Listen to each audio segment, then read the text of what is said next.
your boy Burley.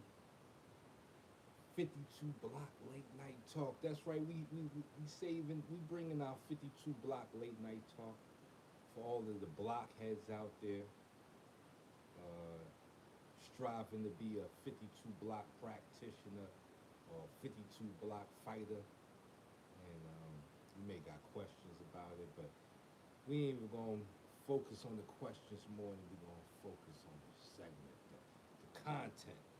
So you gotta have your coffee, you got to have your stick. I'm gonna give it a little time to see if anybody come up in the building, but it ain't gonna matter because we gonna get down to it anyway. Let them catch it in the replay. You may have to catch it in the replay. It's Burley with the coffee, Burley with the stick. Let me light my stick up so we can get down to business. Cause I put the stick in the air. We up in here. Yeah, bars. Yeah, I could have did better on that. So let's talk our 52 blocks. Now, one thing that we get with the 50 that I see a lot of people want to add to the 52 blocks is offense. And there's not. And listen, offense offense is just as important as your defense. But usually, what happens with defense is people don't train their defense. You know, you start figuring out you ain't got the right defense when you in the middle of the fight and you getting boo bop. You know what I'm saying? And your brain is rattling and shaking in your brain. Starts to dawn on you that you there to throw punches, but you ain't never figure out how to get out the way of a punch. What it do? What it do? We up in here talking our 52. We just stopping through. This is 52 Block Late Night Talk. So like I said, so you take a shot, start noticing you ain't got no idea of defense. So and defense for some reason has this stigma of being something like that punks do. Like you ain't real. Smash that like button if you coming in the building, please. You know, you ain't real if you being defensive. Like, you know, offensive people, they just rocking them, sock them, you know. And the crowd of people around you, they love to see two men beat blood out of each other. That's right, beat the snot out of each other. You know, try to turn each other's TVs off. You can bet that. But as the fighter, you have to you got to understand that you will be hit in the fight. You know, no defense is 100%. 52 blocks is not trying to give you 100% defense. But what happens is when your shield is stronger, you swing that sword with conviction. Meaning, you got defense. That counter punch is coming with is coming with. You know, you got to go to sleep. Ain't no eyes closed. Ain't no look hooks over here. You know, when your defense is right, you see the point. So they go together. But like I said, most of the time, off defense is not trained. So this is what makes 52 block the greatest art on the planet. That's right, I said it. Greatest art on the planet. It's the only one that's thinking self-preservation. You have to train how not to be hit. That is not something that just happens. You don't just wake up with that superpower. Let me sip my coffee. You don't wake up with that superpower. You have to train it. Another thing with 52 blocks. 52 blocks is not just blocks. It's not just blocks. You got feints, clever footwork. You know, back in the day, the black fighters called it rubbernecking. Rubbernecking is that, you know what I'm saying? Head movement. You know what I'm saying? That's part of your 52. 52 definitely taught on the Burley side is the full look at defense. And where did that come from? That came when they started letting black fighters compete in boxing. We brought the defense. And it was this defense that carried over into the art we see as 52 blocks. Now we got to give respect to the 5 percenters because they're the ones that carried the art. You know, when I was coming up, all 5 percenters knew how to do 52. It was the way they fought. Who taught me 52? Well, it was a few people. You know, a lot of my cousins in Queens fought that way. That's why I first seen it at. But then when it went down to people that I actually trained with, my homie Mr. G, Ramel, y'all know him as I'm Mr. 52. He used to come by every Friday, and we would slap box for hours. You know, we talking 6, 7 hours. Um, you know, but those are the people that I would G, Rod. Even though me and no, and me and Rod have been through a lot on this YouTube thing, but I can't erase them out my story. You know what I'm saying? I was going to do it, but we are not God's self. You know what I'm saying? Everybody over here, you got to know you God. If you on this chat, you don't know you God, you on the wrong chat. So when you reach your higher self, you got to start looking at the things you did in your lower self. So it's never no hate to Mr.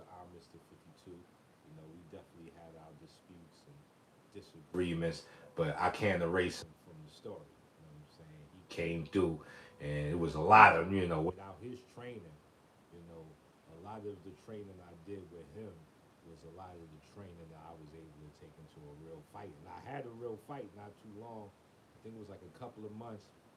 I think he went to jail for something.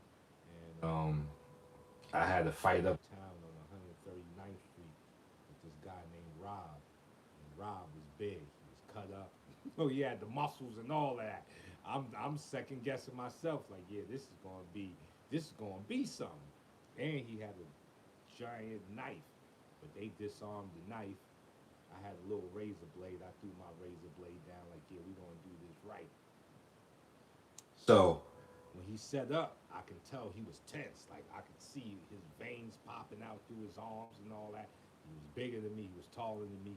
And in my mind, I spoke to myself like, this might be the time to try some 52.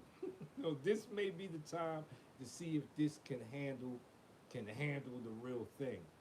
And he came at me with like two, I think it was like overhand punches. He was slapping with his punches. You know what I'm saying? You know, he was slapping. He wasn't really throwing the knuckles up here. He was trying to hit with all of this. When I threw up a block that if you on my online course and if you ain't on my online course, I don't know what you waiting for. The best 52 block course on the planet. Learn-martialarts.com and you got advanced.lightburley.com. But I threw up a block called the Crown, so I caught it. Bang, bang. And as I'm catching it, I caught the third one. I seen the look in his eye. He looked kind of annoyed. You know, he ain't expect them blocks to stop them. Yeah, sit them right back. So he tried to kick me. He went for some crazy kick. But you know, dudes, street fighters, they don't know nothing about kicking. They kick like schoolgirls. So he threw his little schoolgirl kick at me because he was a little annoyed at them. That must have been his big move. Them big overhands is probably what he usually put most men to sleep with, but not here. Not here. We caught all them joints. Bang, bang. I was catching them joints. So he throw out his little schoolgirl kick. So now I see it's my time to return. I hit him with the right hand. He falls into the gate, and then I shake him down, throw him over. It was a little beauty salon with a little dip. He went over the side, and we got up out of there. Now I didn't have to go through a whole 52 block dance. No, I did not. I did not go into a whole 52 block dance. And this is the essence of your 52 if you want to use your defense in real time. You're not going to be dancing. There's no time for that. There's no time for that. You got to keep it situational. You know, if he's throwing round shots, you want to use the block that was good for round shots. Now, I could have threw up a skull and bones, but the punch was coming here. It'd have been slapping me all in my forehead.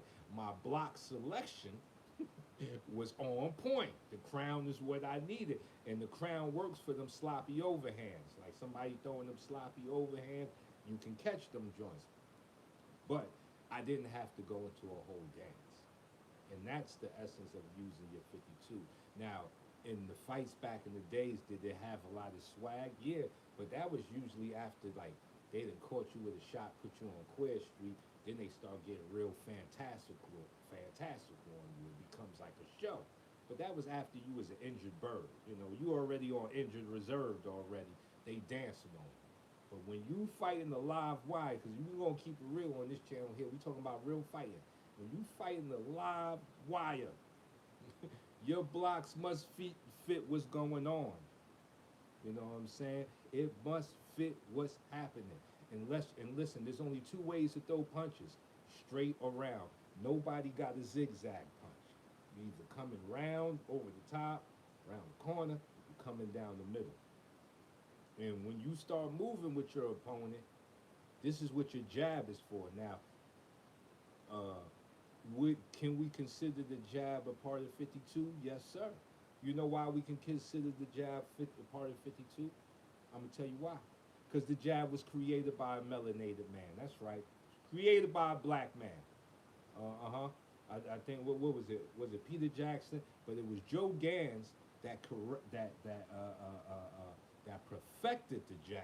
Look it up if you don't believe me. Joe Gans. Look back. They wasn't even throwing jabs back then. Everything was for defense.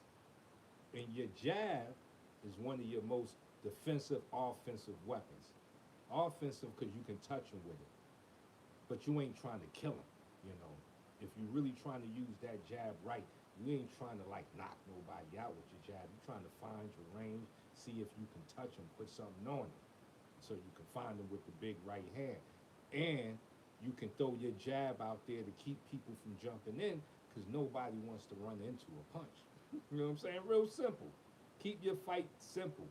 You know what I'm saying? Because when you go into a fight, your brain ain't going to be working on no high level. I mean, it's working on a high level, but it ain't going to be complex. As my teacher used to say, keep it simple, stupid. So you put your jab out there to give him something to say you're in the fight. So he's going to return, and he's going to tell you if he's either a round puncher or a straight puncher. Now, once you done figured out where he coming from, now you select the block that fits the situation, and you come with the counter and you try to get him up out there. That's using your 52 for real situations. Now listen, the fantasy machine is bigger than the reality machine. People want to fight like John Wick. I get it. It looks attractive. It's not going to happen, but I totally understand why people want to see it. But it's not going to happen in real time. And if you train that way, the problem is you build up repetitive bad habits that are definitely going in the fight with you, and you ain't going to be blocking. Blocking is a hard thing to do too, anyway, because like I said, you're not telepathic. You ain't gonna be able to read somebody's mind on what punch they're about to do.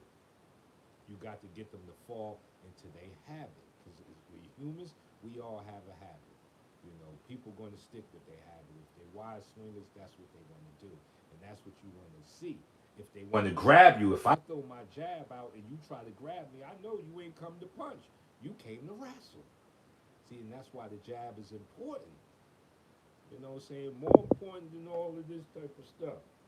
You put that jab out there, you know what I'm saying? You got, see what, asking him his name. Who sent you? Uh-huh. Why you here? Yeah.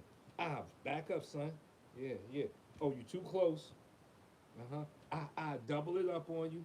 Yeah. So now all of that, you getting reactions out of it. You ain't trying to kill him. You want the reaction. What does he do? Does he close his eyes? Does he put his hands back? Does he try to duck up under that? And all of this reading that you get goes back to the blocks that you can use. Because in 52 blocks, the system I teach, and it's not 52 individual blocks. That name came by way of the 5%ers. 5 plus 2 is 7, 7 is the God number. They chose a name that fit their ideology, which was very smart. And to me, it's the name that really stuck.